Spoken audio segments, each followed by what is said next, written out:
Chapter 1. Whispers in St. Mary Mead.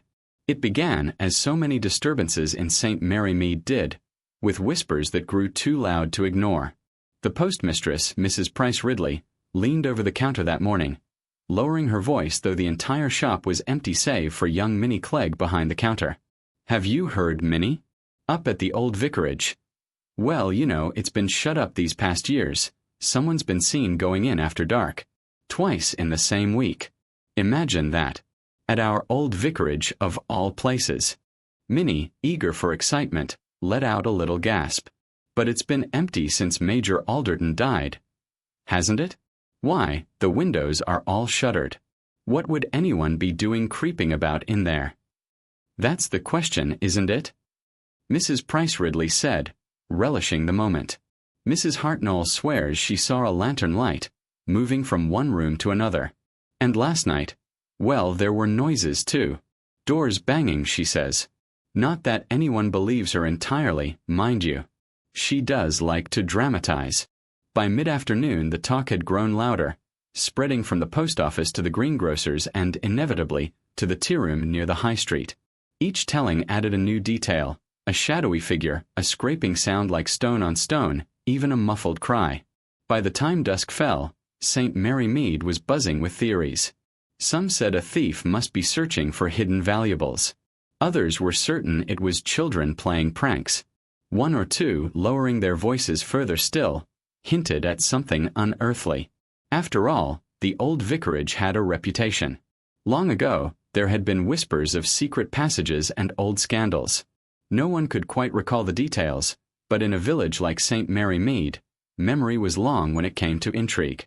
It was at the tea room, over weak china tea and a plate of stale sponge cake, that the chatter reached Miss Marple.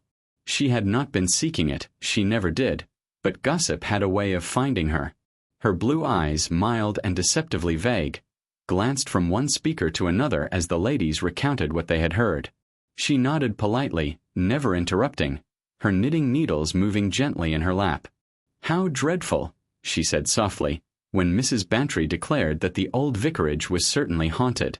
"Of course, houses do make noises at night. Floorboards contract. Doors shift with drafts. But still, how very odd." There was nothing in her tone to suggest more than casual interest. And yet, beneath the gentle exterior, her mind was already at work. A shuttered house, noises in the night, a light moving from room to room. Such things rarely meant what people thought they meant. And in Miss Marple's experience, where there was whispering and fear, there was often something rather more dangerous lurking beneath. Outside, the autumn wind stirred the hedgerows, and the church bell struck the hour. Inside, the talk continued, weaving its net of suspicion and wonder. Miss Marple sat quietly, listening. She knew better than anyone that in a village like St. Mary Mead, gossip was never just idle chatter. It was a mirror, catching the faintest glimpse of the truth, if only one knew how to look. Chapter 2. Shadows and Small Things. The days that followed the first rumors brought a curious tension to St. Mary Mead. It was not the sort of village where much happened, nothing but gardens and gossip, as Colonel Bantry once remarked, but the old vicarage changed that. Its shuttered windows seemed to watch the lanes more keenly than ever, and the villagers, for all their bravado, crossed themselves unconsciously when they passed its gates at dusk. Mrs. Hartnell continued to be the loudest voice of alarm. She had taken to recounting her story in greater and greater detail, each version embroidered a little more. The dragging noise, at first just something heavy, had become a dreadful, slow sound like a body being pulled across the floor, and the light she had glimpsed now flickered most horribly, as if held by a trembling hand. At the Bluebird Tea Room, her audience shivered with delight. Some declared it must be burglars, hunting for treasure. Others whispered of smugglers' tunnels. And one or two, leaning closer across the polished tables, lowered their voices to speak of ghosts. Miss Marple sat among them, her knitting needles flashing quietly in and out of pale blue wool. She looked, to all appearances, as though she were absorbed in counting stitches. But her mind, sharp as the click of her needles, was elsewhere. She had observed, for instance, that Mrs. Hartnell never told her story in exactly the same way twice. Each retelling grew a shade darker, a touch more theatrical. Yet the core remained: the light, the sound, the sense of a presence in the house. It was not that Miss Marple doubted the woman had seen something, but she knew well how memory could be reshaped by the desire to impress. And then there was Minnie Clegg. Minnie had taken to avoiding the subject altogether. She turned pink and fumbled whenever the vicarage was mentioned, dropping coins or miscounting stamps at the post office. Miss Marple had noticed it at once. People often betrayed themselves most by what they tried not to say. One afternoon, Miss Marple took her usual walk past the high street and along the lane that curved toward the old vicarage. The air smelled of damp leaves and wood smoke. The hedges were thick with berries, crimson against the fading green. She moved slowly, as she always did, pausing here to admire a rosehip, there to nod at a neighbor across the way. When she reached the vicarage gates, she stopped for a moment. The house loomed beyond, gray and still, its windows shuttered against the light. Most would have seen nothing unusual. But Miss Marple's eye, as sharp as a bird's, caught the disturbance in the weeds by the side gate. The nettles there were bent and broken, the earth pressed down by heavy shoes. Someone had been there, and recently. She did not linger. Instead, she walked on, her expression mild, her thoughts carefully tucked away. That evening, at the Women's Institute meeting, the vicarage again became the subject of speculation. Miss Weatherby claimed to have heard a knock at her window in the small hours, which she attributed to the restless spirit of some poor soul. Mrs. Price Ridley was quite certain a tramp had taken up residence in the old house and would soon be caught. It was then that Miss Marple, her voice as gentle as always, ventured a small question. "And do you suppose," she asked, "that if it were a tramp he would bother to carry a lantern? They usually prefer the dark, don't they? Less chance of being seen." The ladies turned, a little startled, to consider this point. Miss Marple bent again to her knitting, saying nothing more. She had planted her thought like a seed and left it to grow. At the post office the next day, another small clue presented itself. Miss Marple, waiting patiently to purchase a sheet of stamps, overheard Mrs. Price Ridley speaking of the vicarage again. "Not a scrap of post has gone there in years," she announced with authority. "I should know, being the postmistress. And if someone were living there, even secretly, they'd have to receive letters, wouldn't they? Bills, deliveries, something." Miss Marple's pale eyes rested thoughtfully on the woman's face. That was indeed curious. A person who crept into an empty house at night might need supplies. And supplies these days often arrived by post. Unless, of course, the intruder wanted no trace at all. On Sunday, Miss Marple observed a different kind of clue. After service at the church, when the congregation lingered in the churchyard, she saw young Edward Pritchard, the nephew of Mr. Pritchard the solicitor, loitering near the vicarage gate. His hand twitched at his jacket pocket, and his eyes darted nervously whenever anyone mentioned the rumors. When Mrs. Bantry teased him, "You're not frightened of ghosts, are you, Edward?" he laughed too loudly, too quickly, and walked off with an abruptness that drew more attention than if he had stayed silent. Miss Marple watched him go, her expression serene. She had known many young men in her time, and she recognized guilt or fear when she saw it. The question was, guilt of what? That night she sat by her fire, her knitting laid aside. Outside, the wind rattled the shutters of her neat little house. She thought again of the trampled weeds, of Minnie Clegg's blushes, of Edward Pritchard's sudden laugh. Individually, such things were nothing. Together, they formed the faintest outline of a pattern no one else had yet noticed. She leaned back in her chair, closing her eyes for a moment. The village was humming with gossip, but gossip often pointed, unwittingly, to the truth. The trick was knowing how to listen. The old vicarage was not haunted. Of that much she was certain. But something was happening within its shuttered walls, something that had stirred the fears and imaginations of St. Mary Mead. And though the villagers clamored for answers, Miss Marple knew it was too soon to speak. Mysteries did not yield themselves to haste. One must wait, watch, and above all, notice the little things others overlooked. So she waited. And as she did, she felt the quiet certainty that the old vicarage would not keep its secrets for long. Chapter 3. The Wrong Suspect. It was inevitable, perhaps, that the matter would soon fall into official hands.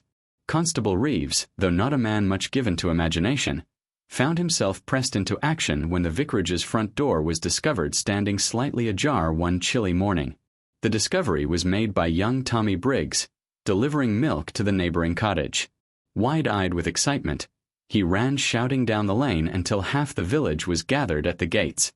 By the time Constable Reeves arrived, the air was buzzing with voices, and the door still swung gently on its hinges.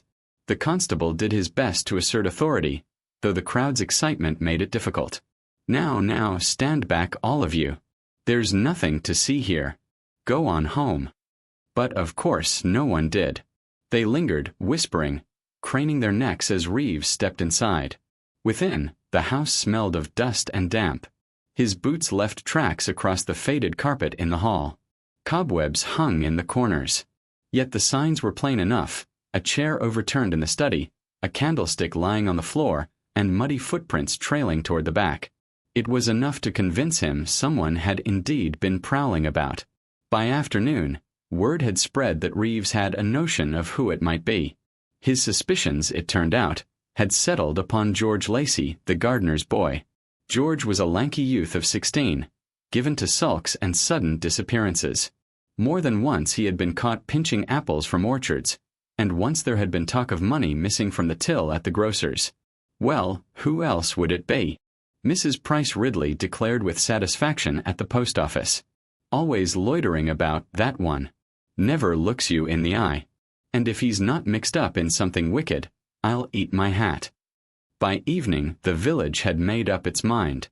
George Lacey was guilty, of what no one could quite say, but guilty nonetheless. Miss Marple heard the news the following day, while selecting apples at Mr. Finch's shop. A small knot of women had gathered, talking in urgent tones. "They say Constable Reeves means to question him this afternoon," said Miss Weatherby, eyes wide with relish. "And about time too, if you ask me. That boy's been a trial since he could walk. Always sneaking about." Miss Marple's hand hovered over a Cox's orange pippin. She placed it gently into her basket before speaking. "Such a pity," she murmured. "I always think it is rather dangerous to judge too quickly. Sometimes the very ones who seem shiftiest turn out to be only awkward or shy. One must be careful, don't you think?" Her words, as usual, were received with polite nods and very little reflection. People rarely wanted to examine their own eagerness to condemn. Yet later, as she walked home, Miss Marple turned the matter over in her mind. George Lacey was indeed a restless boy, but she remembered something quite different about him. The way he had carried his little sister to the doctor's after her fall, his face pale with worry. That was not the action of a hardened criminal. And there was something else, something that didn't fit. The footprints Reeves had described were large, broad-soled. George's boots, she knew, were worn and narrow. He had outgrown them last year and had not yet been given new ones. No, the boy was an unlikely candidate. The interrogation, however, went on. George was brought to the constable's office, where he shuffled and muttered, red-faced and defiant. He admitted, yes, he had been near the vicarage one night, cutting through the grounds as a shortcut, he said. But he swore he had not gone inside. Few believed him. The villagers were convinced they had their culprit. Only Miss Marple, sitting quietly by her fire that evening, remained unconvinced. She stirred her tea, her gaze fixed not on the flames but on the pattern of thought forming in her mind. She had seen too often how easy it was to seize upon the obvious suspect. Villages were small places, and memories were long. Once a reputation was stained, it was never easily washed clean. And yet, what of the footprints? What of the trampled weeds by the side gate, where a heavier tread had pressed into the earth? What of the faint gleam of light she herself had glimpsed behind the shutters? No, it was not George Lacey. Of that she felt quietly certain. She folded her hands in her lap, a faint smile touching her lips. There was more here than met the eye. Much more. And though no one else seemed to realize it, Miss Marple knew the real mystery was only just beginning. Chapter 4. Old Wounds, Old Whispers. The trouble with gossip in a village like St. Mary Mead was that it rarely stayed fixed in the present. A whisper about a flicker of light soon tumbled backwards into memory, pulling with it all the old hurts, scandals, and suspicions that had never quite healed. And the old vicarage, brooding and shuddered on its lonely rise, was the perfect vessel for such recollections. At the post office, Mrs. Price Ridley remarked one morning, in her most officious tone, that the vicarage had never been a happy house. She said it with the finality of one who had already judged and sentenced. "Why, don't you recall," she continued to Minnie Clegg, who nodded wide-eyed, "how the Major quarreled with his brother over the inheritance? That was before he even bought the place. They said dreadful things, dreadful. And after that, well, there was the business with the housemaid." Minnie blushed. "I don't think I ever knew about that."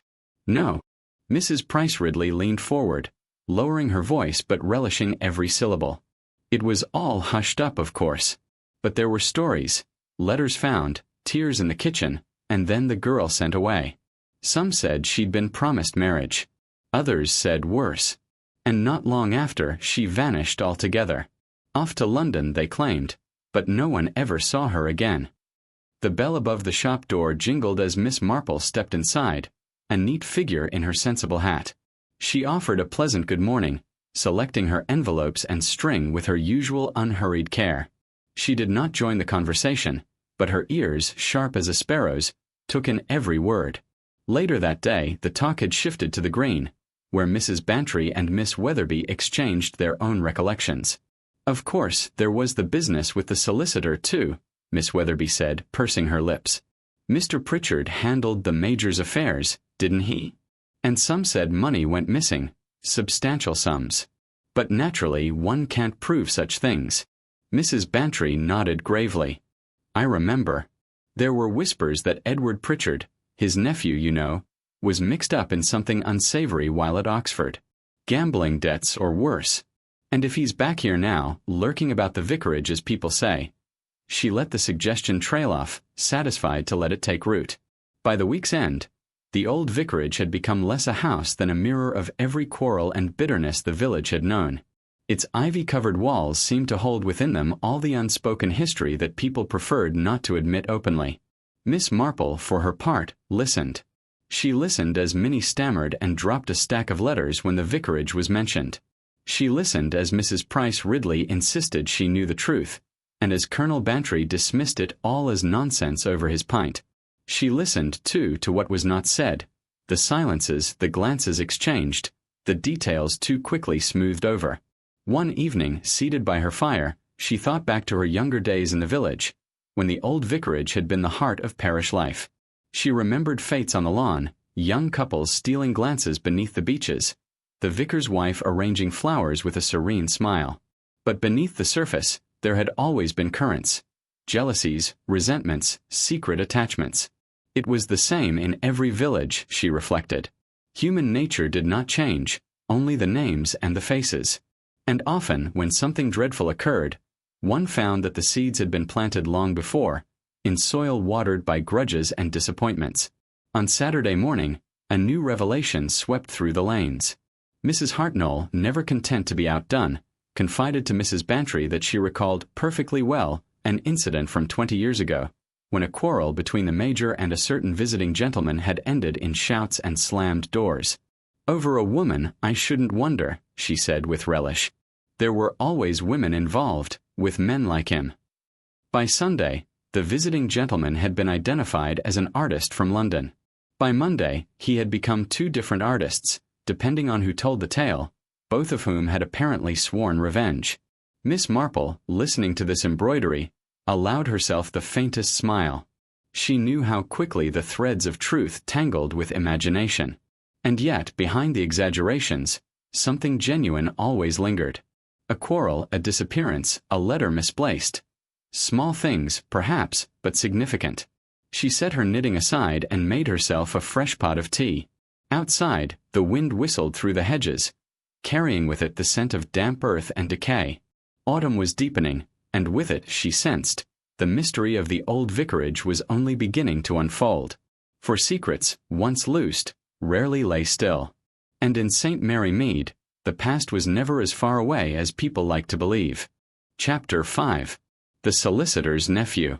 Suspicion in St. Mary Mead was like ivy on old stone. Once it took hold, it spread quickly, twisting into every corner until it seemed part of the building itself. And just now, suspicion had wrapped itself firmly around young Edward Pritchard. It began innocuously enough. He had been seen loitering near the old vicarage on a misty evening, his coat collar turned up, his step brisk but uncertain. Mrs. Bantry, returning late from a committee meeting, spied him at the gate and remarked upon it the next day. By noon, the village had furnished a dozen explanations. "Up to no good, mark my words," Mrs. Price Ridley declared. "His uncle is a respectable man, but that boy, well, there's smoke without fire, I always say." Minnie Clegg, eager to contribute, whispered that she had once seen Edward receive a letter at the post office marked with a foreign stamp. He had snatched it up hastily, she said, glancing about as though to see if anyone was watching. By evening, foreign debts had become gambling debts, and gambling debts had become dangerous acquaintances in London. Miss Marple heard it all, of course, and though she sipped her tea with the same mild expression, her thoughts were anything but idle. She remembered Edward as a boy, pale, polite, a little nervous, with the sort of diffident charm that made mothers indulgent and fathers impatient. He had grown taller, leaner, his eyes shadowed now by the look of someone who carried private worries. At church that Sunday, she observed him closely. When the vicar spoke of the wages of sin, Edward shifted in his pew, his hands tightening around his hymn book. When Mrs. Hartnell, afterwards in the churchyard, made a jest about ghosts in the vicarage, Edward laughed too quickly, the sound high and strained. Miss Marple, standing quietly with her prayer book, saw the flush creep into his cheeks. That afternoon, Colonel Bantry stopped by Miss Marple's cottage with a basket of late apples from his orchard. He lowered himself into her armchair, grunting a little, and gave her the latest news. "Reeves has his eye on young Edward now," he said. "Can't say I blame him. The boy's got that shifty look, you know. Never did trust him. And if there's mischief going on at the vicarage, I wouldn't be surprised if he were at the bottom of it." Miss Marple poured tea, her hand steady. "It is so easy, don't you think, to mistake worry for guilt? Young men often look shifty when they are merely anxious." Bantry harumphed. "Anxious about what, though? No smoke without fire, as Price Ridley says. And there's that business about money missing from the Major's accounts years ago. Pritchard handled the estate, didn't he? Some say his nephew knew more than he should." Miss Marple stirred her tea, watching the ripples fade. "I do remember that business," she said softly. "But I also remember that one must be very careful with gossip. A young man who has made foolish choices is not the same as a young man capable of wickedness." Bantry shook his head. "You're too soft-hearted, Jane. Mark my words, there's trouble brewing with that lad." 2 days later, Edward himself appeared in the High Street. He moved quickly as though hoping not to be noticed, but in St. Mary Mead there was little chance of that. Mrs. Price Ridley spotted him at once and followed with her eyes, watching as he ducked into Mr. Finch's shop. When he emerged, a small brown parcel under his arm, she was waiting. "Good afternoon, Edward," she said, with the air of one laying a trap. He started, nearly dropping his parcel. "Oh, good afternoon, Mrs. Price Ridley. Doing a bit of shopping, I see. Funny, isn't it, how busy young men can be these days? One would think they had more pressing matters in town." Edward flushed. Just some supplies. For Uncle. "Excuse me." He hurried off, his shoulders stiff. By supper time, it was said he had been buying tools, odd tools unsuitable for gardening, some claimed, and that he had tried to hide them under his coat. That evening, Miss Marple reflected on what she had seen. She did not credit half the stories, but Edward's nervousness was undeniable. She pictured again the trampled weeds by the vicarage gate, the faint glow she had glimpsed one night behind its shutters. Could Edward have been the one carrying the lantern? Could he have been the figure slipping through the darkened halls? It was possible, yes. But possible did not mean true. She remembered, very clearly, his quick laugh in the churchyard, his anxious glance at Mrs. Hartnell's words. It was the laugh of someone afraid of being suspected, not the laugh of one guilty beyond doubt. And Miss Marple, who had spent her life observing the subtleties of human nature, knew the difference. Still, she kept her thoughts to herself. In St. Mary Mead, to protest too loudly was to draw suspicion upon oneself. Better to remain silent, to listen, and to wait. For secrets had a way of surfacing on their own. And Edward Pritchard's secret, whatever it was, would not stay buried forever. Chapter 6. The Misplaced Letter. It began, as so many things did in St. Mary Mead, with the post. Minnie Clegg, who managed the post office with a nervous diligence, prided herself on never misplacing so much as a penny stamp. But on that blustery Thursday morning, in the confusion of sorting a bundle of newly arrived letters, one envelope slipped beneath the counter. She did not notice it until much later, when Mrs. Bantry, waiting for her change, remarked upon a corner of something white poking out down there. Minnie stooped, flustered, and retrieved it. The handwriting on the envelope was hurried, the ink blotched. It was addressed simply to E. Pritchard, St. Mary Mead, with no sender's name, but the postmark bore the unmistakable stamp of London. "Oh dear," Minnie muttered.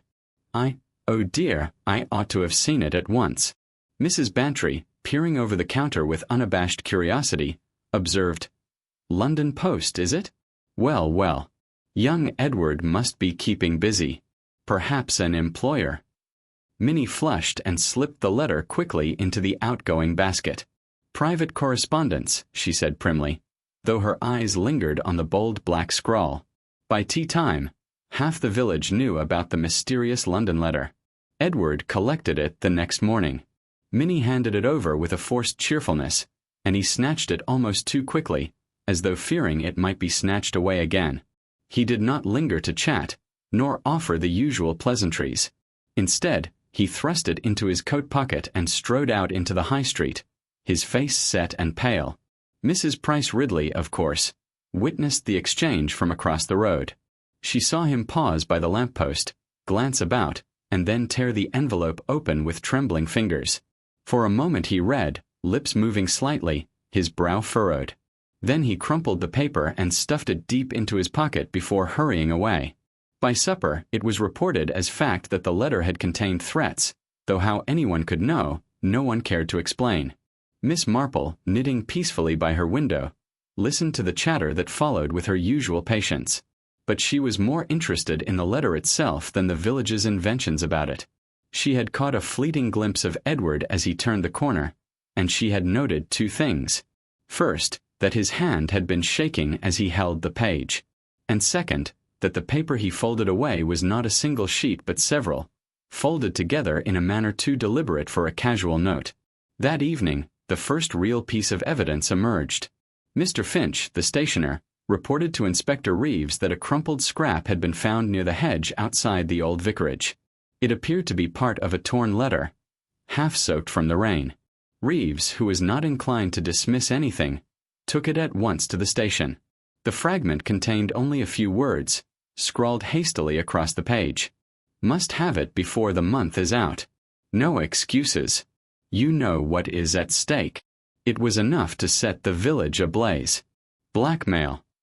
Mrs. Hartnell declared at the butcher's, plain as day. Edward's mixed up in something dreadful. "Debts," Colonel Bantry grunted, thumping his stick on the pavement. "I said all along.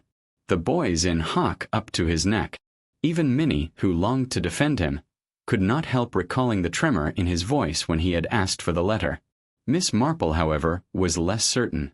She sat quietly by her fire that night, rereading the fragment in her mind. The phrasing, "must have it before the month is out," suggested urgency, yes, but it did not specify money.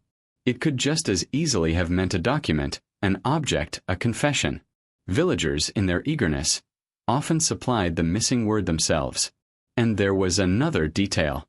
The torn edge of the scrap was jagged, not folded. Someone had ripped it violently, and not in Edward's hand. He had been far too careful with his letter earlier that morning, which meant that this fragment might not belong to his correspondence at all. Miss Marple tapped her needles together thoughtfully. The village was content to believe the matter explained. Edward had debts, Edward was desperate, Edward was guilty. But Miss Marple, who trusted her observations more than rumors, saw instead the shadow of something larger.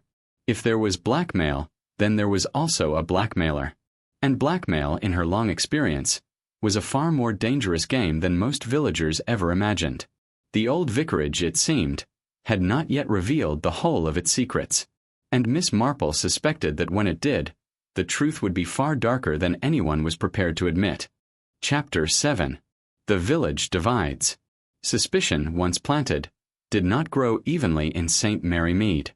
It spread in crooked branches, bending some households one way, others in another, until the whole village seemed split in two.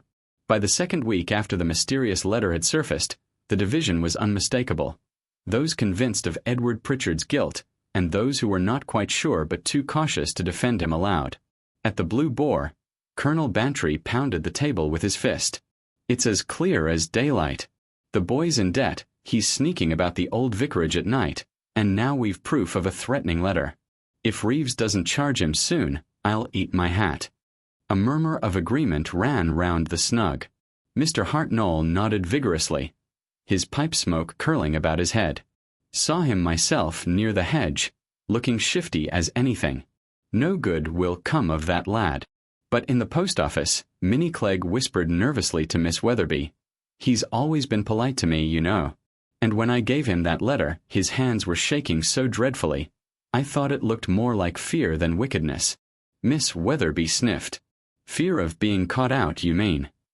And so the lines were drawn. The majority condemned, a timid few doubted, and a smaller handful, chief among them Miss Marple, waited, listening. Inspector Reeves, for his part, wasted no time. He summoned Edward to the station one grey morning and questioned him for nearly an hour. Word of the interview spread before Edward had even left the building.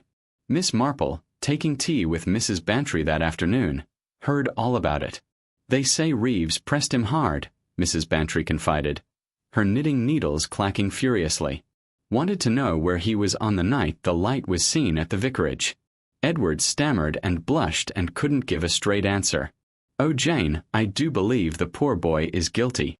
Miss Marple threaded her needle with calm precision. "Guilt, Dolly dear, is rather a strong word. People often stammer when they are frightened or embarrassed. It is not in itself a proof." Mrs. Bantry frowned. "But why would he be at the vicarage in the first place? It isn't as though he has any business there." "That," Miss Marple replied softly, "is indeed the interesting question." The village divided more bitterly as days passed. Mrs. Price Ridley declared from the steps of the grocer's that Edward was a disgrace to his family, and that his uncle, poor man, ought to disown him. Meanwhile, Minnie wrung her hands in private, torn between her instinctive sympathy and her fear of being ridiculed if she spoke up. Even the children, overhearing fragments of gossip, whispered among themselves as they played near the green. "He's a thief," one boy hissed. "No, a murderer," another insisted, though no murder had yet been spoken of aloud. The air in St. Mary Mead grew thick with suspicion, like smoke that clung to curtains long after the fire had gone out. It was during this tense atmosphere that another old story re-emerged. At the Red Lion, Mr. Pritchard Sr.'s clerk, a timid fellow named Henshaw, mentioned, perhaps a little too freely, that years ago there had been discrepancies in the accounts tied to the old vicarage property.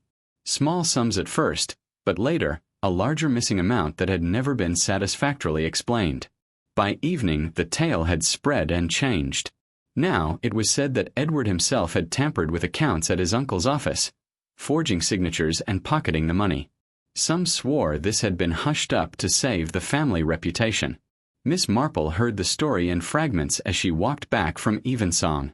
She stopped by the lane, admiring the late roses blooming against the cold, and thought carefully. Money missing. Letters threatening. Lights at the vicarage. To others, the threads tied neatly together, pointing at Edward. But to Miss Marple's mind, the pattern was too convenient, too easily explained. Human nature, she had long ago observed, rarely offered such tidy conclusions. Inspector Reeves visited Miss Marple the following morning. He respected her sharp mind, though he would not admit it openly, and he sometimes came under the guise of updating her, when in truth he wanted her impressions. "Got the boy's statement," he announced, standing awkwardly by her hearth. "Claims he was walking late that night because he couldn't sleep. Just happened to pass by the vicarage. Saw nothing. Convenient story, eh?" Miss Marple smiled politely. "It is convenient, yes, but not necessarily untrue." Reeves scowled. And the letter. He won't say a word about it. Shoved it in his pocket. Won't admit who it's from. Looks bad, doesn't it? It does, Miss Marple agreed gently. But appearances, Inspector, are often deceptive. I wonder, have you considered the possibility that the letter was not about him at all, but about someone else? Reeves frowned. Why would someone else's letter come to him then? That, said Miss Marple, eyes twinkling, is precisely what you must find out. By the week's end, the village was in uproar. Some openly avoided Edward in the street, crossing to the other side as he passed. Others whispered of scandal, while a few, like Minnie, could only shake their heads in quiet sorrow. The old vicarage loomed silent above them all, its shuttered windows staring down like blind eyes. The more the villagers gossiped, the more its walls seemed to swell with secrets, as though the house itself were listening, waiting. Miss Marple, knitting by her fire as dusk fell, felt the tension in the air like a storm gathering beyond the horizon. She knew the truth had not yet revealed itself. She also knew with quiet certainty that when it did, the village would never be the same again.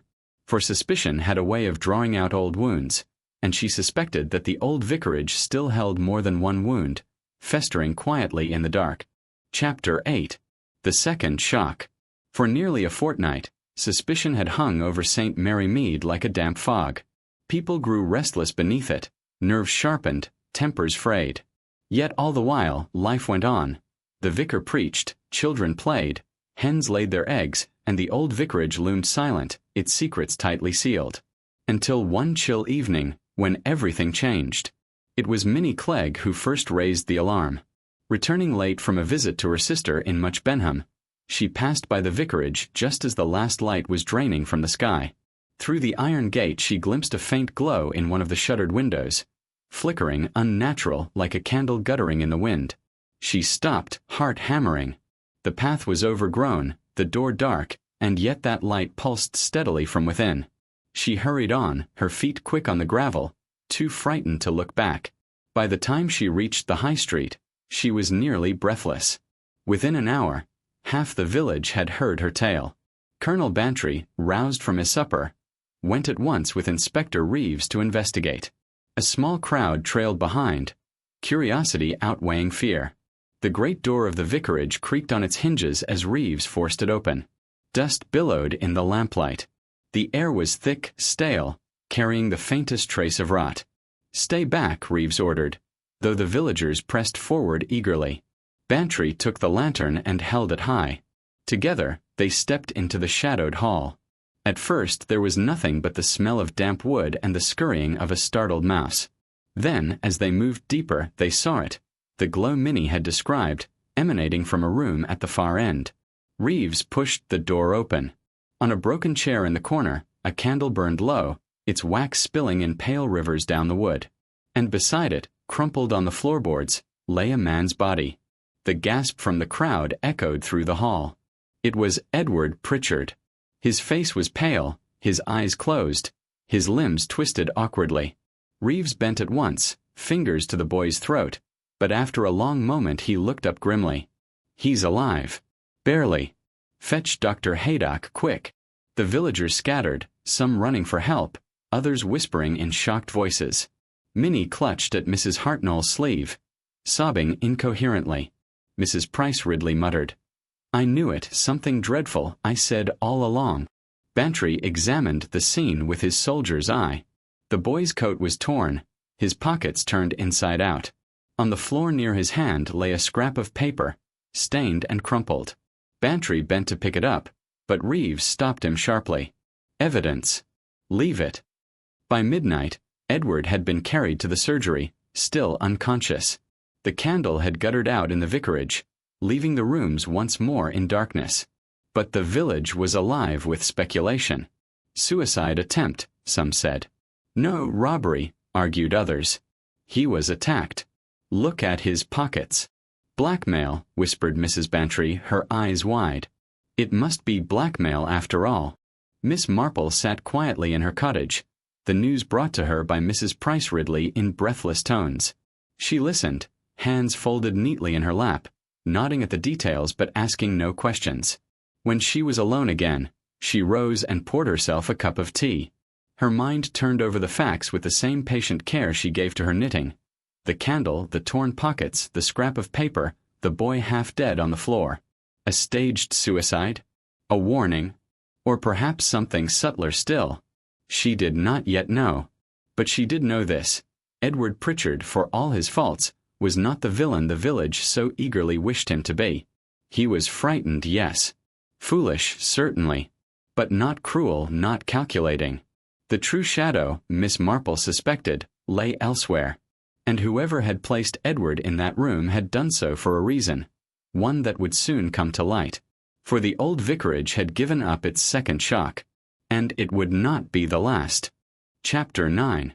The Scrap of Paper. Inspector Reeves had the scrap brought straight to the station. It was folded and stained, the edges rough as though torn hastily from a larger sheet. Colonel Bantry, impatient as ever, demanded to see it at once. Reeves obliged, spreading it carefully across his desk. The words, scrawled in an urgent hand, leapt from the page. The staircase must remain hidden. If they discover it, all is lost. Burn the letters. Do not fail me. Bantry let out a low whistle. Hidden staircase, eh? Well, well. So the old house really does have secrets after all. Reeves grunted. Question is, who wrote it? And why was it in young Pritchard's hand? If he was blackmailed, as some say, this proves he was mixed up in something shady. Burn the letters, indeed. Looks bad for the boy. Bantry nodded grimly. Looks damned bad. By noon, the village was roaring with excitement. A hidden staircase. The words were repeated in whispers on the green, murmured in the post office, speculated upon at the grocer's. Some claimed it led to smugglers' tunnels, others to a forgotten priest hole. Children dared each other to creep up to the vicarage gates, imagining ghostly figures slipping in and out of secret doors. Mrs. Price Ridley, of course, declared it proved everything she had ever said. Did I not always maintain the vicarage was a place of wickedness? A hidden staircase. And the boy mixed up in it. Well, there is your proof. Miss Marple, however, regarded the matter differently. She sat with the note in her lap that evening, permitted by Reeves to have a look, for he valued her judgment more than he admitted. Her knitting lay idle as she studied the paper. The handwriting was hurried, yes, but not youthful. The loops and slants bore the firmness of someone middle-aged, accustomed to a pen. And the phrase "do not fail me," it carried authority, command. This was no plea of a debtor to his creditor. It was an order. Moreover, the word staircase intrigued her. Why not passage or door? Whoever wrote it knew of some feature within the house, a feature worth guarding fiercely. Miss Marple remembered, dimly, a conversation from her girlhood about the old vicarage. An elderly maid had once spoken of strange little doors, and a priest hole used in troubled times. Could such a place truly exist? Edward, meanwhile, remained unconscious at Dr. Haydock's. The boy hovered between fever and silence, unable to answer questions, unable to defend himself. Reeves fretted and Bantry fumed, but the villagers, if anything, seemed pleased to have their theories confirmed. It's all connected, Mrs. Hartnell declared to anyone who would listen. The debts, the blackmail, the hidden staircase. He was going to sell the secret, you mark my words. Miss Weatherby shook her head. More likely he was hiding something dreadful there. A staircase is the perfect place to conceal, well, anything. The more they speculated, the darker the tales became. That night, Miss Marple sat alone in her cottage, the fire crackling low. She turned the words over in her mind again and again. If they discover it, all is lost. The note was not written to frighten Edward. It was written to instruct someone else. Someone who had access to the house, who knew its secret, and who feared discovery. Edward's role, then, was not that of villain but of witness. He had stumbled too close, perhaps uncovered too much, and someone had tried to silence him. Miss Marple threaded her needles once more, the faintest smile upon her lips. Human nature was a curious thing, she reflected. People rarely acted without motive. And when motives clashed, love, money, fear, pride, the result was often something far darker than the imagination of St. Mary Mead could conjure. The old vicarage had revealed its first whisper of truth, a hidden staircase. But Miss Marple knew that secrets, once uncovered, were like loose threads. Tug at them gently, and sooner or later, the whole fabric began to unravel. And she intended to tug very carefully indeed. Chapter 10. The House Yields a Secret. The old vicarage stood in shadow as Reeves and Colonel Bantry arrived at first light. Mist clung low to the grass, curling about the wrought-iron gate like smoke. Reeves paused at the threshold, rubbing his hands together briskly. "Damnable business," he muttered. "But if there's a staircase hidden here, we'll find it today. Better to drag it into daylight than let the whole village lose itself in ghost stories." Bantry, solid and red-faced, thumped his walking stick against the stone step. "Agreed. No nonsense. If there's a secret passage, it must be tied to the attack on young Pritchard. And by George, I intend to see it unearthed." They began in the study, working room by room. Drawers were emptied, books pulled from shelves, loose boards tapped for hollowness. Dust rose thick and cloying, and the sound of their boots echoed strangely. The house seemed to hold its breath, as though reluctant to yield its secrets. Miss Marple, invited by Reeves out of a curious respect for her insight, moved quietly through the rooms as they searched. She did not clamber or thump walls as the men did, but rather let her eyes linger on corners, on forgotten details. Her fingers brushed across wallpaper, paused upon an uneven seam. She noticed scratches upon a skirting board, faint but telling, as though furniture had been dragged repeatedly from one particular spot. At last they reached the hallway outside the disused chapel room. Bantry, with a grunt, shouldered aside an old oak cabinet. Behind it, where the plaster looked uneven, Reeves rapped hard with his knuckles. The hollow ring sent a shiver through the corridor. "Here," Reeves said sharply. "By God, here it is." Working together, they stripped away the plaster. A seam appeared, narrow but distinct. With some effort, Reeves pried at it with his knife. The outline of a door emerged, cunningly concealed in the paneling. Bantry gave a triumphant laugh. Hidden staircase, indeed. Just as the note said. The door swung inward with a reluctant groan. A narrow stair spiraled down into darkness, the air damp and stale. A wave of cold met them, smelling of earth and long neglect. Candles were lit, and they descended single file. The staircase was cramped, the stone steps worn unevenly with age. Reeves felt the walls with his free hand, muttering under his breath. At the bottom lay a small chamber, no larger than a pantry. Its walls were bare stone. The air was heavy with mildew. Yet there were signs of recent use. A blanket lay rumpled in one corner. A candle stub burned to the quick beside it. And upon the floor, near a scatter of dirt, was the unmistakable shape of a woman's shoe print. Reeves crouched low, scowling. Not Pritchard's, that's for certain. Too small. Too fine. Bantry stared grimly. Then who, in heaven's name, has been down here? Miss Marple descended last, her candle trembling in the draught. She looked about with mild curiosity, though her blue eyes missed nothing. She bent gently, fingertips brushing the shoe print Reeves had indicated. "A lady's shoe," she murmured softly, "but not a young girl's. See how the sole is worn down at the heel. That suggests years of use. Practical shoes, but not cheap. Someone respectable. Someone from hereabouts." Her words hung in the damp air.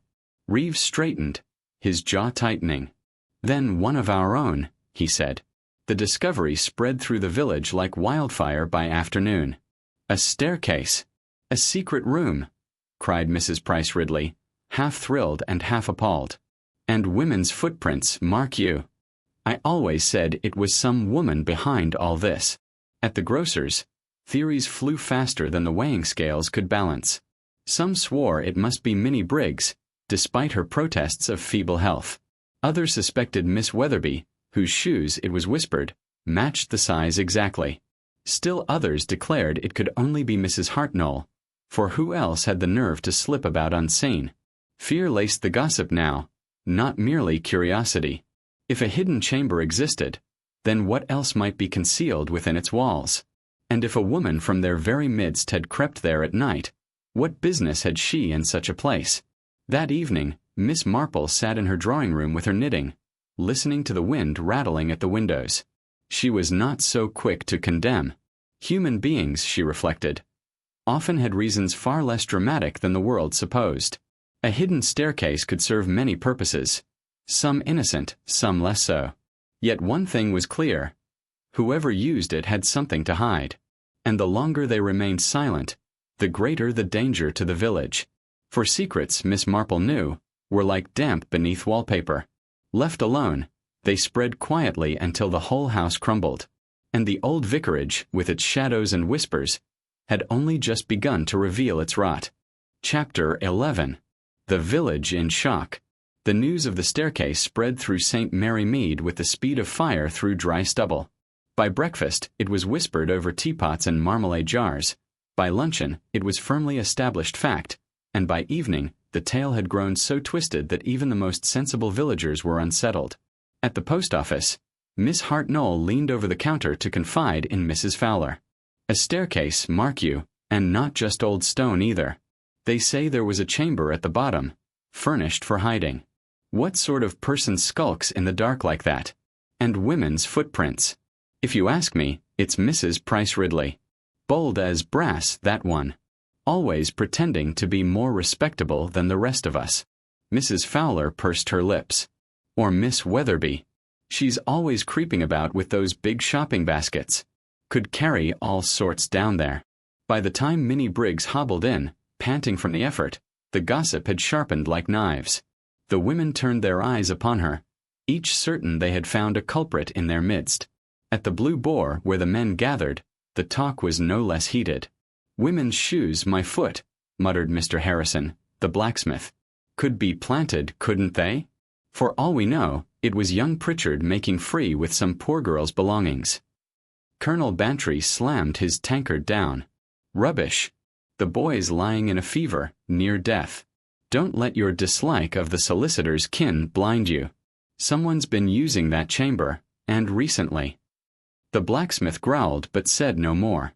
Fear prickled at the edges of even the boldest voices. It was not only curiosity now.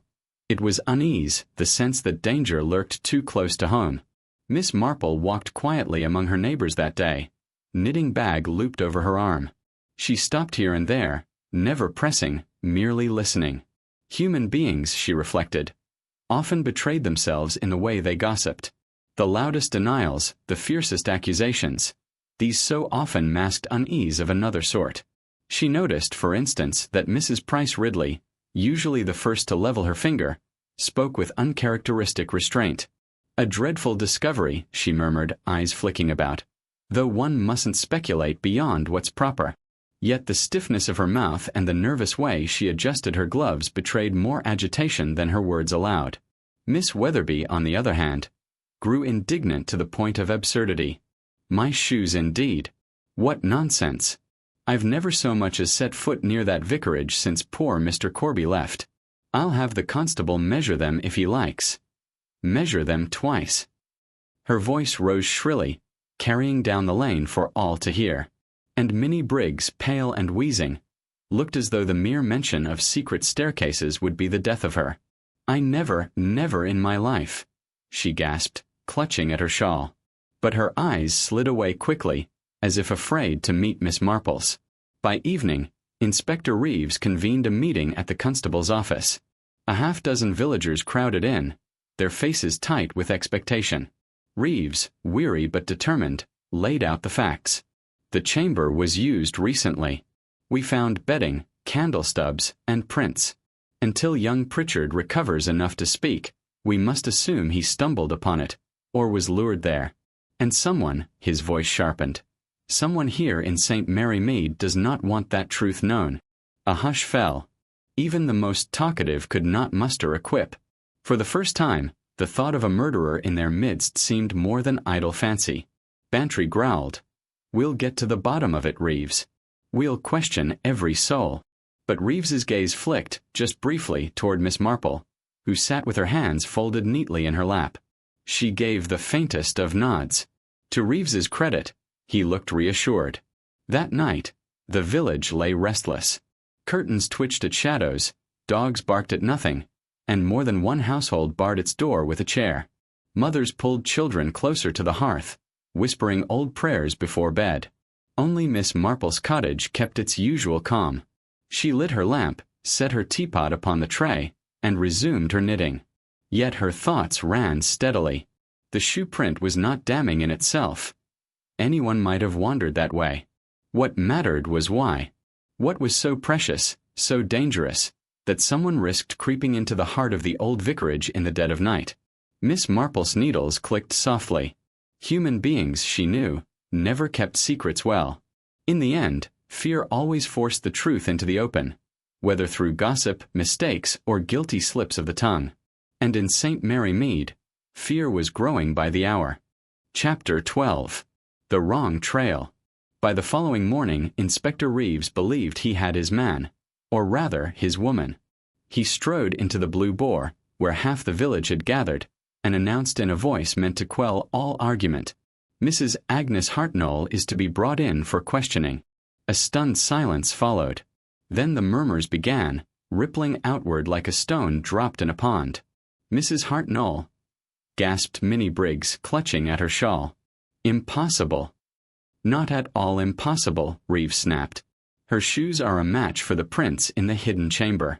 Size, tread, even the worn heel.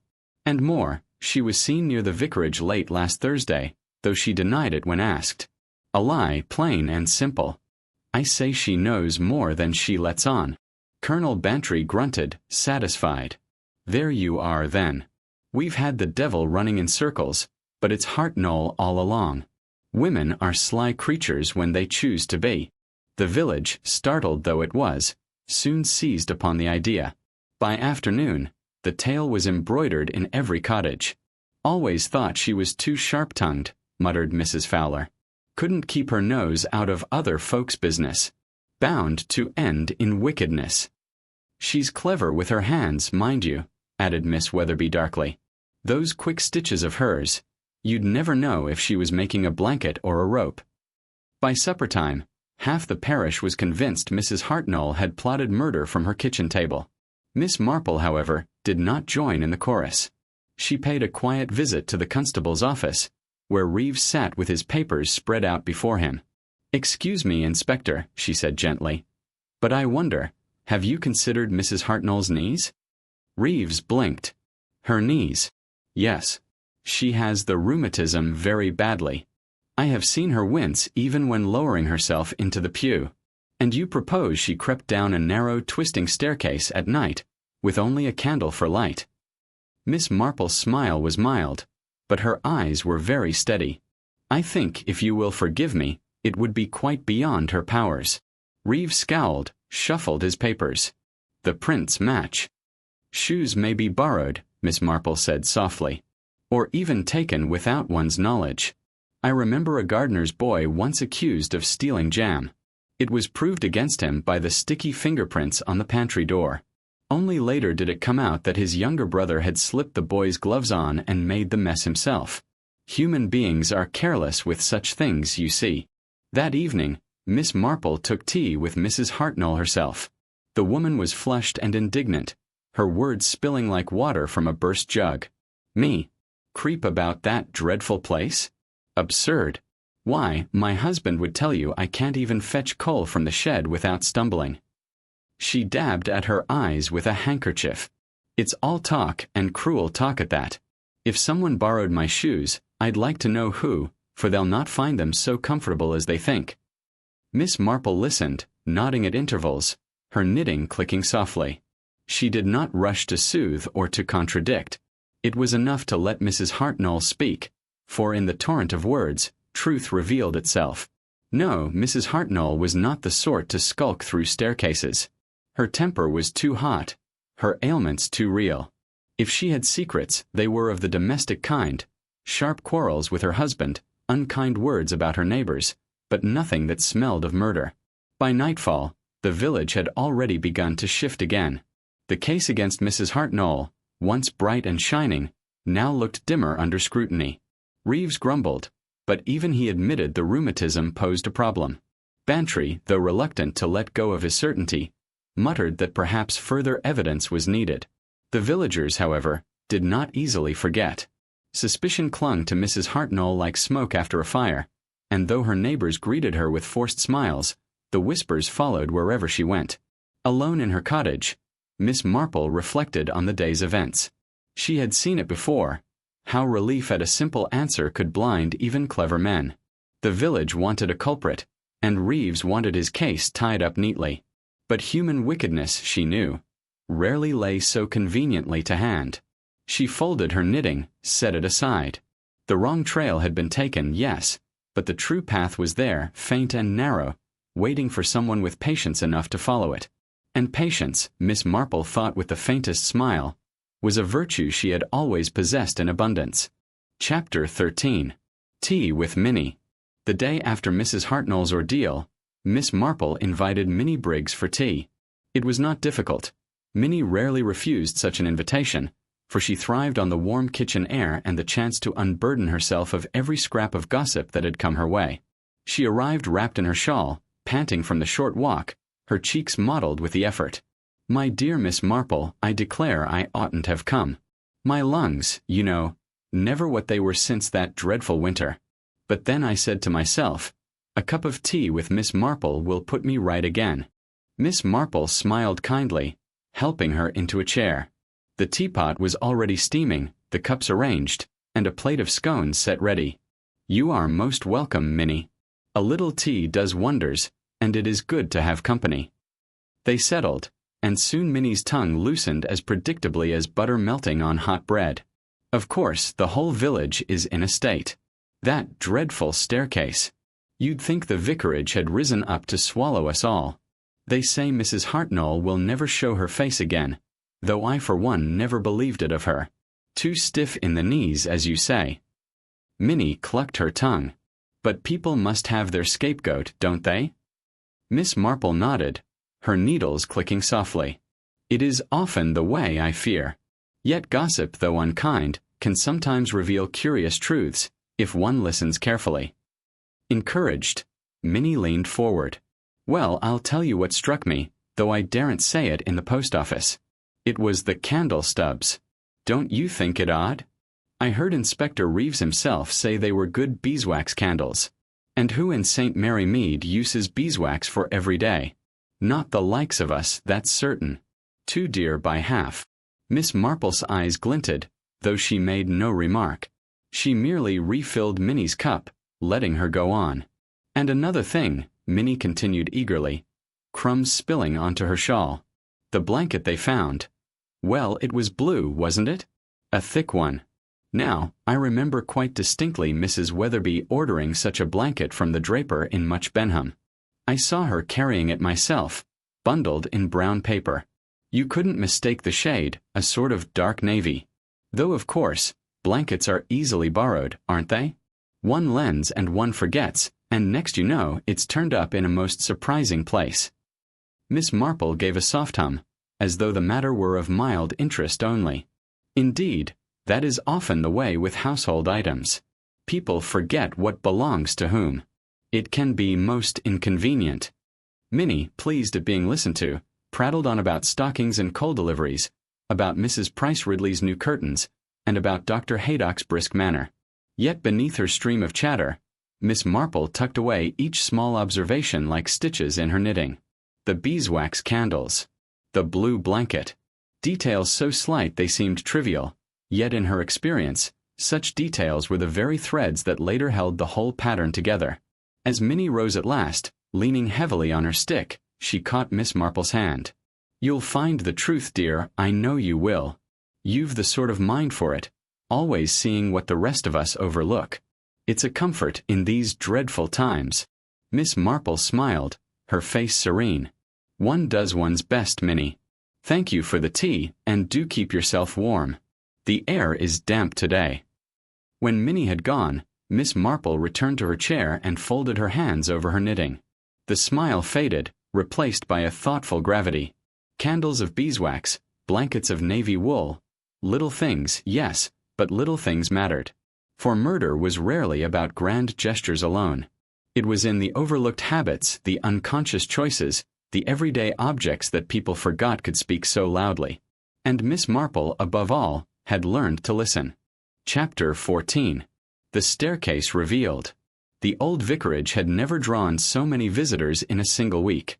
On the morning Reeves ordered a thorough exploration of the hidden chamber. Half the village seemed gathered at the gate, whispering and craning for a glimpse. Colonel Bantry, impatient with the crowd, barked, "Clear off! This isn't a spectacle." But his bluster did little to disperse them. Curiosity had fastened itself upon St. Mary Mead like ivy on stone, and no warning could tear it loose. Inside, the air was close and chill. Reeves carried a lantern, Bantry a walking stick, and behind them Miss Marple followed with quiet steps. A constable had already fetched tools to widen the doorway, so that the men could pass without squeezing. The crumbled plaster lay in heaps on the floor, releasing a smell of dust and old damp. The staircase was narrower than any of them remembered, a twisting spiral of stone that seemed to swallow the light. Their footsteps echoed oddly, as though the walls themselves were listening. At the bottom, the chamber yawned open again, small, square, and bare but for the remains of bedding, candle stubs, and the scatter of dirt where Reeves had earlier spotted the shoe print. Today, however, Miss Marple's eyes alighted on more. Against the far wall, half hidden in shadow, stood an old iron box. It was battered, the hinges rusted, but a faint smear of recent polish showed where a hand had tried, unsuccessfully, to clean it. Bantry bent with a grunt and hauled it forward. Locked, of course. He rattled it, but the lid did not budge. Reeves eyed it grimly. "We'll have it forced open at the station. Could be letters, could be money, could be nothing at all. But it was used recently, mark that." Miss Marple, meanwhile, stooped near the bedding. She brushed her fingers across the blanket. "Not so very old," she murmured. "See how the edges are still firm. And here, beeswax drippings, hardened into the wool. Whoever lay here was careless with their candle." Reeves frowned. Careless or hurried? Miss Marple only inclined her head, her expression mild. Her gaze drifted to the wall, where faint scuff marks curved upward. She traced them with a gloved hand. A chair was dragged here, perhaps, or something leaned for climbing. Bantry squinted. Climbing to what? These walls are bare. Miss Marple said nothing, but her eyes lingered on the higher stones. Sometimes, she knew, secrets were built one upon the other, layer by layer. When they returned to the surface, the waiting crowd swarmed with questions. What did you find? Was there treasure? Is the murderer hiding still? Mrs. Price Ridley, her chin thrust forward, demanded.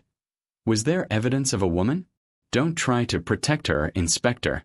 We've all heard about the footprints. Reeves silenced them with a curt wave. We found an iron box. That is all. And until it is opened, I'll not have any more speculation. Do you hear me? No more. But speculation was like water. It seeped through cracks, no matter how stern the barrier. By evening, the village had invented half a dozen versions of the box's contents. Some swore it held gold sovereigns hidden in the war. Others declared it brimmed with scandalous letters, proving old vicarage sins. Children whispered that it contained bones. At her cottage, Miss Marple set her knitting aside and thought of the box. Yes, its contents might matter, but she was equally intrigued by the polish smeared across its rust. That was not the work of an ancient hoard, forgotten for decades. That was fresh, hurried, and secretive. And then there was the beeswax, the blanket, the scuffing on the wall. Details, so small they slipped past eager eyes. Yet details mattered more than boxes in the end. Boxes could be planted after all. Blankets and candles, those belonged to people, to habits, to lives. She poured herself tea, letting the steam curl upward. In her experience, murder was less about mystery than about character. And somewhere in St. Mary Mead, character had slipped. Pride, fear, love, resentment. Something had driven a hand to violence. And Miss Marple intended to watch very carefully indeed, until the guilty hand betrayed itself. Chapter 15. Affairs of the Heart. The gossip began, as it so often did, in the grocer's queue. Mrs. Price Ridley leaned forward. her voice pitched for all to hear. "Of course it will come out now. Things like that always do. I've heard it said, though naturally I don't repeat scandal, that the old vicar had more than a passing fondness for Mrs. Lacey. And what's more, George Lacey knew it. That sort of history never dies entirely." Her words rippled through the line, drawing gasps, huffs, and a delighted cluck from Mrs. Hartnell. Dear me, dear me. And Mrs. Lacey always seemed so proper. Well, if men can't keep to their vows, we women are left to patch up the mess, aren't we? At the back of the shop, Miss Marple busied herself with selecting tea.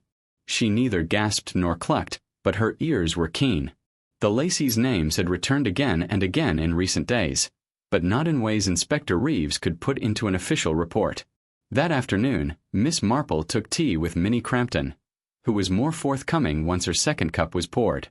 "You mark my words, Jane, the iron box won't be coins or silver. Letters, that's what it'll be. Letters from one of his parishioners. The vicar was always so attentive. Too attentive. People think clergy don't stray, but I've seen enough to know otherwise." Miss Marple's knitting needles clicked softly. "Letters are dangerous things, Minnie. They can be mislaid, stolen, even forged. People place more faith in ink than in character, and yet ink flows easily under the wrong hand." Minnie frowned, missing the subtle caution. "All I'm saying is, a woman doesn't hide away in a chamber without reason. Whoever used that staircase, well, she must have had something to hide." Meanwhile, Inspector Reeves had his own opinions. When he met Colonel Bantry at the Swan in that evening, his manner was sharp.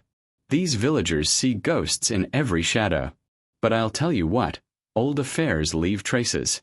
Anger, envy, grudges. The Laceys, the Pritchards, perhaps even Phelps the gardener. Someone had cause enough. The box may yet prove it. Bantry, sipping his ale, scowled. "I dislike it. Raking up the past won't make the present clearer. And dragging a lady's reputation through mud without proof, that's damned poor business." "Truth cares nothing for reputation," Reeves said flatly. "If the woman was involved, then her name must come out. That's how justice works." But Miss Marple, when told later of their exchange, only smiled faintly. Justice, in her long view, was rarely so simple. The following day brought yet another story. This time it came from Florence, the maid at the Lacey's house, who let slip to Mrs. Hartnell that Madame received a letter last month that had upset her so badly she took to bed for the afternoon. Within hours, the tale had grown until half the village was convinced Mrs. Lacey was being blackmailed, the other half certain she had rekindled an old affair. Miss Marple, meanwhile, arranged her garden roses with calm hands. To her mind, love affairs, real or imagined, were rarely tidy. They left traces of hurt and bitterness, yes, but also of loyalty, shame, and fear. If the iron box contained letters, then someone in the village lived with the knowledge that its opening might expose them. She reflected, too, on Minnie's insistence about a woman using the chamber. Villagers loved to imagine intrigue between men and women, but she knew well enough that secrets were not bound by romance alone. Envy over inheritance, rivalry in business, or long-standing grievances could bind a person tighter than love ever had. Still, she made a note to observe Mrs. Lacey more closely. The woman's face, when next she appeared at service, might tell more than the gossipers ever could. By the week's end, the air in St. Mary Mead was charged, as if every smile hid a question and every handshake carried suspicion. It was not the iron box that most disturbed them. It was the idea that the chamber might reveal private sins no one had intended ever to see daylight again. And Miss Marple, sitting quietly in her chair by the window, thought how very often murder sprang not from the great passions of the moment, but from the festering of old wounds, affairs of the heart, yes, but also of pride, jealousy, and greed. And in the end, she knew, all wounds had a way of breaking open. Chapter 16. What the Servants Knew. It was a truth Miss Marple often reminded herself of. Servants see everything and say little. At least, little at the time. But years later, over tea, in a comfortable chair, they often recalled more than they realized. And so, one mild afternoon, Miss Marple called upon Betsy Long, once the cook at the old vicarage. Betsy now lived with her niece in a neat row cottage at the far end of the village. She was stout, red-faced, and rather deaf, but her memory was sharp where it wished to be. "Come in, Miss Marple, come in. I don't get many visitors these days. Sit down. Tea. Oh, I insist. You'll not be going without a cup." Miss Marple allowed herself to be fussed over, knowing that kindness softened tongues better than questions. When the tea was poured, she observed gently, "You must have known that house so well, Betsy. Every corner, every creak." Betsy sniffed. "That I did. Big place to run, and not half so grand as some thought. Damp in the walls always was, but comfortable enough. And secrets if you know where to look." Miss Marple's eyes twinkled. "Secrets? Do tell." Betsy leaned closer, her voice dropping despite the empty room. "There was always something about that back stair. Not the hidden one they found now. Mind you, I never saw that, but the little passage behind the pantry. I remember one night, years ago, I heard voices down there. Low, hurried. The vicar himself, and a woman's voice too. I thought it odd, for the family was Abed. Couldn't make out the words, only the tone, sharp like a quarrel. Next morning, his study door was locked, and he kept it so near the whole day. That wasn't his habit." Miss Marple stirred her tea slowly. "And no one else remarked upon it?" "Oh, we none of us said a word. Not our place. But Annie, the maid, poor thing. She told me later she saw the mistress crying in the garden. Crying. First and last time, she said. And I'll tell you another thing, Miss Marple. A week after that quarrel, a box went missing from the hall chest. Small iron and heavy. The vicar said it had been misplaced in storage. Misplaced, my eye. That evening, Miss Marple made another visit, this time to old Mr. Giles, once gardener to the vicarage. He was half-blind now, nearly 90, but the past seemed fresher to him than the present. The Reverend, he croaked, settled deep in his armchair. He liked to walk the garden after dark. Said it cleared his mind for sermons. But I saw him one night, near the yew hedge, talking to a man I didn't know. Stranger he was. Tall fellow, wore a hat pulled low. They didn't want to be seen, that was plain. Miss Marple's needles moved quietly in her lap. "And you never saw the stranger again?" "Never. But the next morning, there was mud tramped in the pantry. Heavy boots. Mrs. Long, she scolded us lads. Thought it was one of us. Wasn't. No lad wore boots like that." As Miss Marple walked home through the fading light, she turned the fragments over in her mind. A quarrel at night between the Reverend and a woman. The mistress in tears the next day. An iron box gone missing. A stranger in the garden, and muddy boots where no boots should have been. Threads, tangled and thin, but threads all the same. She paused at her gate, watching as a group of villagers passed by, their whispers carrying on the evening air. They speculated about love letters, blackmail, hidden treasures. Miss Marple smiled faintly. The village gossiped about passion, but what she heard in Betsy's and Giles's memories was something colder. Quarrels, secrecy, concealment.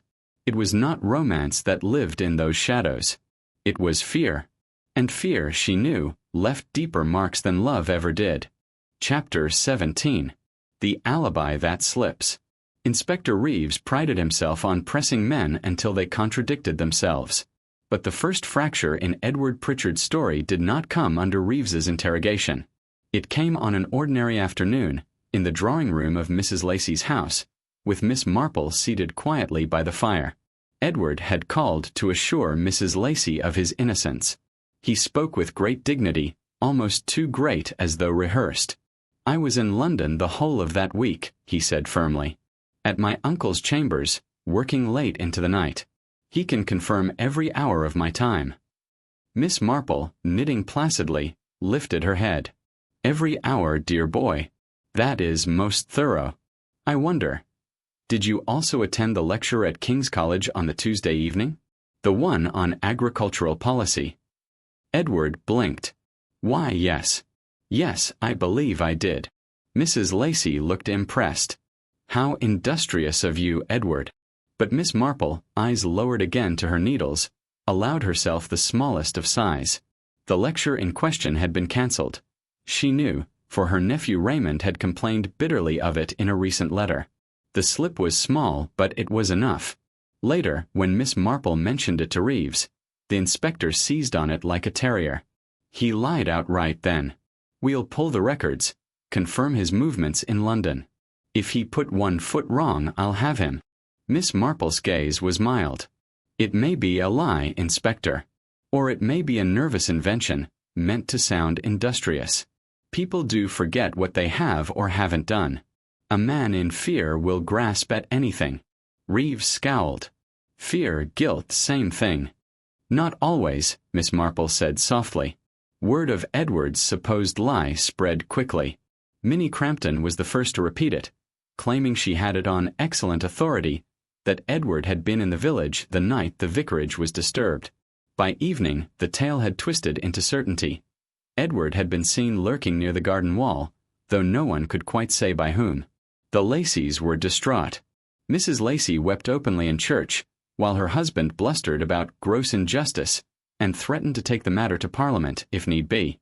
Through it all, Edward grew more pale and strained, protesting his innocence with too much passion, too much force. Each word seemed to tighten the rope about his neck.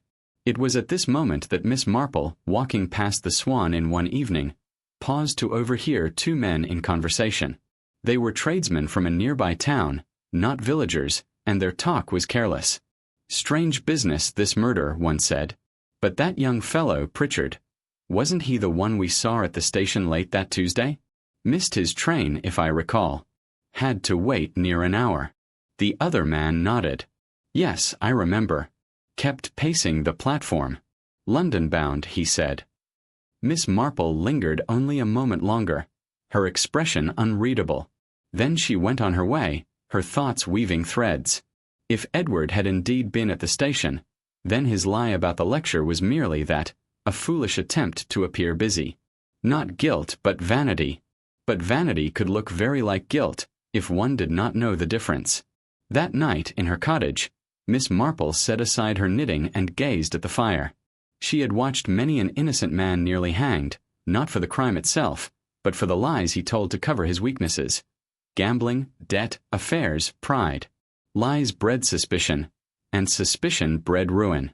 And yet, beneath Edward's bluster she sensed something else. A tremor of fear, yes, but fear of what? Exposure of some foolishness, or something darker. Whatever it was, she knew this. His alibi had slipped and Reeves would not let it go. The inspector had the scent, and he would follow it, right or wrong. Miss Marple, calm and grave, resolved that she must watch more closely than ever. For when the wrong suspect stands in the dock, the true culprit walks free, and that, she thought, was the gravest danger of all. Chapter 18. Another twist. The village of St. Mary Mead had settled, uncomfortably, into its rhythm of gossip and suspicion. Edward Pritchard's name hung in the air like smoke. Reeves pressed harder each day, convinced that if he pushed just a little more, the young man's composure would shatter. Then, on a damp Thursday evening, everything changed. It was Florence, the Lacey's maid, who burst into the Swan in shortly after 8 o'clock, wild-eyed and breathless. Mrs. is gone," she cried, clutching her apron. "I went to her room to fetch her shawl, and she wasn't there. She isn't anywhere in the house." The inn fell into stunned silence. Then the babble began. "Gone, you say? Run off, more like. Or taken, heaven preserve us." Within half an hour, Inspector Reeves was at the Lacey's house, barking orders. The garden was searched, the lanes combed, neighbors questioned. Mrs. Lacey's cloak and shoes were missing, but nothing else. There was no note, no message, no sign of struggle. She had simply vanished. Miss Marple arrived quietly, drawn not by panic but by purpose. She stood in the Lacey's garden, lantern light flickering across her calm face. Reeves stormed past, his temper high. "Damn foolish woman.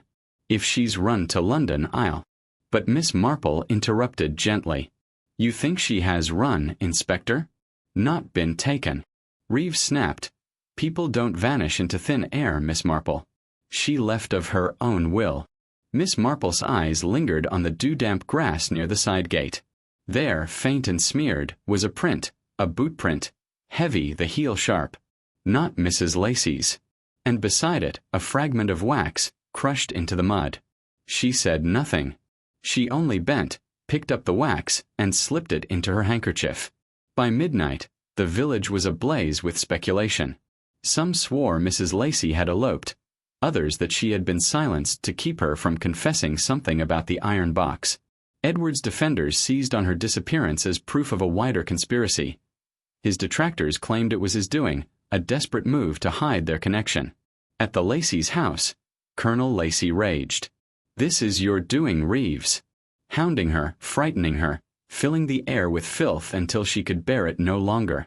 Reeves retorted, "Better a runaway wife than a murdered one, Colonel. I'll find her, never fear." But Miss Marple, sitting in the corner with her knitting bag untouched beside her, thought differently. She had seen the fear in Mrs. Lacey's eyes at church, the trembling hands that reached for the hymnal. That was not the look of a woman planning escape. That was the look of a woman under pressure. And now gone. The following morning the mystery deepened. A message arrived, scrawled in shaky hand, left at the gate of the vicarage itself. The box must not be opened. Keep away from the staircase, or worse will follow. It was unsigned. The villagers, already restless, were near hysteria. Mothers kept children indoors, tradesmen locked their doors early, and whispers of a curse on the vicarage spread once more. Edward Pritchard, pale and drawn, declared his innocence more loudly than ever. "Do you not see? Someone else is at work here. Someone who fears discovery." Reeves sneered. "Convenient, that. Your supposed enemy strikes again, just when suspicion was about to close on you." Miss Marple alone remained unflustered. She studied the note, her fingertip brushing the ink. Shaky, yes, but was it a natural tremor or a deliberate disguise? And in her pocket, she felt the small lump of wax she had taken from the garden. Wax and blankets, boxes and boots, each detail small, but each part of a pattern. It was not yet clear what the pattern was. But the game, Miss Marple knew, had shifted. The killer, or killers, were not content with one crime. The hidden staircase had claimed another victim. Chapter 19. The village turns inward. The disappearance of Mrs. Lacey was the breaking point. St. Mary Mead, already a hive of whispers, now buzzed with outright fear. Doors that once stood open were bolted. Neighbors who had shared sugar and gossip freely eyed one another across hedges with suspicion. At the Swan Inn, where once talk was of weather and crops, the conversation grew sharper, darker. "It's Edward Pritchard, mark my words," declared Mr. Trelawney, pounding the table with a thick fist. "First the murder, now the lady gone missing. Always circling round that family." "Nonsense," snapped Mrs. Hartnell, her cheeks flushed. "The boy's no angel, but Mrs. Lacey had enemies enough without dragging Edward into it. You think we've all forgotten that business with the land survey? There were promises broken, I tell you." "You'll not slander my family," roared Colonel Lacey, who had just entered, his face stormy. "Say what you like of me, but my wife," his voice broke, the words choking him. He sank into a chair, trembling with rage and grief. The inn fell silent. For the first time, the villagers saw not the blustering soldier, but a man stricken. And still suspicion hung in the air, like smoke refusing to clear. Inspector Reeves, for his part, grew harsher by the day. He interrogated Edward until the young man shook, sent constables tramping through the lanes, and threatened half the village with charges of obstruction. But the harder he pressed, the less cooperation he won. "They'll not speak to you, Inspector," Miss Marple said gently, as they stood one afternoon outside the Lacey's gate. "Not when they feel hunted. People close their mouths when they feel accused. But in private, with a sympathetic ear, then the truth trickles out." Reeves scowled. "You mean they'll talk to you?" Miss Marple's expression was mild. "Sometimes, yes."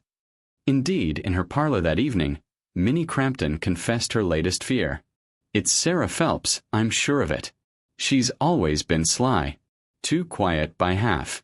And wasn't her brother caught poaching once? That sort of thing runs in families." Later, old Mr. Abbott muttered, No one asks about the solicitor's uncle. Too respectable, they say. But respectable men have sins like the rest of us. More sometimes. And Mrs. Price Ridley whispered, "Mark me, Jane, Colonel Lacey knows more than he lets on. A soldier keeps secrets.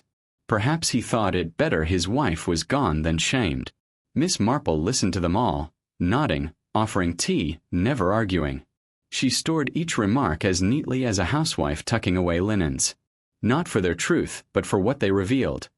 Fear reshaping memory, turning dislike into certainty, jealousy into accusation.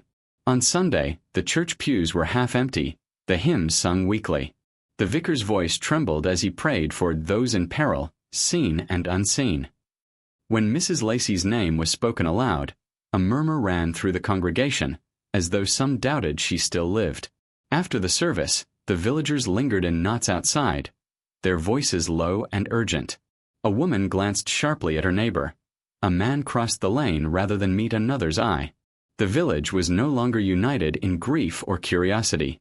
It was divided, every heart guarding itself. Miss Marple, standing with her hymn book closed against her gloves, saw it clearly. Fear had done what murder alone could not. It had broken the delicate fabric of trust that held St. Mary Mead together. That afternoon, Colonel Bantry called on her. He was troubled, his normally brisk manner subdued. "They're tearing themselves apart, Jane. The village won't stand another week of this. Reeves is driving hard at Edward, but if the boy's innocent, it's a devil's business. And if he's guilty, well, why all this other devilry with Mrs. Lacey?" Miss Marple poured his tea. "Because, my dear Colonel, guilt is rarely simple. Murder does not spring from a single cause, but from a tangle of them. Fear, pride, resentment, love. Cut one thread, and the others pull tighter." Bantry frowned. "You mean there's more than one hand in it?" Miss Marple's needles clicked softly as she resumed her knitting. "Perhaps. Or perhaps only one hand, but many shadows behind it. In any case, watch the smallest things, Colonel. People reveal themselves not in grand gestures, but in slips, an alibi too neat, a face too still, a word too sharp. Fear makes people careless." That night, as the wind rattled the hedges, Miss Marple sat by her window and gazed into the dark. The village had turned inward, closing itself against danger.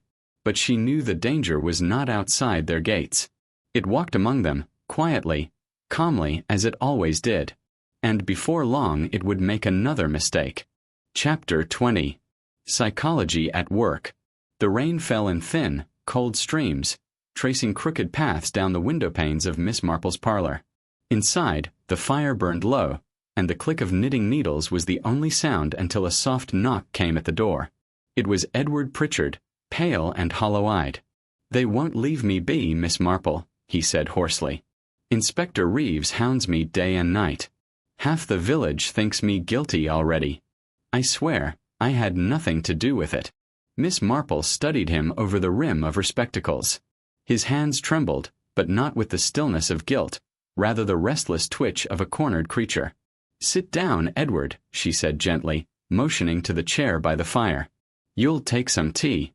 A troubled mind always speaks clearer with warmth in the cup and steadiness in the hands. As she poured, she asked simple questions. Where he had walked, whom he had spoken to, what he remembered of the night before the disappearance. His answers tumbled out, some confused, some sharp, yet none carried the weight of calculation. Miss Marple noted it quietly. When Edward had gone, she leaned back, her expression thoughtful. No, she thought. Not him. He is frightened, yes, but fear of injustice, not of discovery. That evening, Miss Marple paid a call on Sarah Phelps. The woman was polite, even sweet, but her gaze flickered often to the staircase behind her, the very one villagers whispered about. Sarah excused herself once.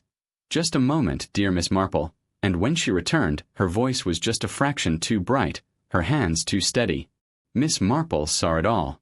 "You must be weary with so many callers," Miss Marple said lightly, her knitting resting in her lap. "I dare say you've not had a private thought in days." Sarah smiled thinly. "We all want this settled, don't we? For everyone's peace." "Yes," Miss Marple agreed softly. "Peace. But sometimes people mistake silence for peace. And silence, dear, is a heavy burden to carry. Sarah's smile faltered. For the briefest moment, her eyes flickered with something sharp. Fear or perhaps anger. The following day, Miss Marple invited Minnie Crampton, Mrs. Hartnell, and Mr. Trelawney to her parlor. She served seed cake and tea and let them chatter. They did not realize she guided their talk, nudging them with the faintest questions. Now, Minnie, when you saw Colonel Lacey that evening, was it before or after the vicar's bell? And Mrs. Hartnell, dear, you've such a sharp memory for clothes. Was Sarah Phelps wearing her blue coat that day, or the darker one? By the end of the visit, each had contradicted themselves, their recollections tangling. Miss Marple said nothing, but her eyes grew thoughtful. Later that week, she attended another of Inspector Reeves's interviews, this time with Colonel Lacey himself. Reeves barked questions, impatient, demanding. But Miss Marple sat in the corner, quiet as a shadow. And when the Colonel snapped in anger, "Blast it, man, you think I'd harm my own wife?" Miss Marple spoke at last. "Oh no, Colonel. A husband would never do such a thing." Her tone was mild, her words simple. But she watched the twitch of Sarah Phelps's mouth as she stood nearby, watched the way her hand clenched at the mention of the Lacys. The Colonel blustered on. Reeves pressed harder. But Miss Marple had already seen enough. That night, she began to form her plan. If she were to catch the true culprit, it would not be by force. Reeves's methods had already hardened hearts and silenced tongues. No, it would be by something else. The small cracks in human nature, the way guilt reacts not to accusations but to suggestion. She would set her little stage. A whisper here, a hint there, a suggestion that the truth was already known. And in the end, the guilty party would reveal themselves, not because they were accused, but because they could not bear the weight of silence any longer. Miss Marple set aside her knitting and folded her hands in her lap. Her eyes, calm and steady, glinted with quiet resolve. The trap was ready to be laid.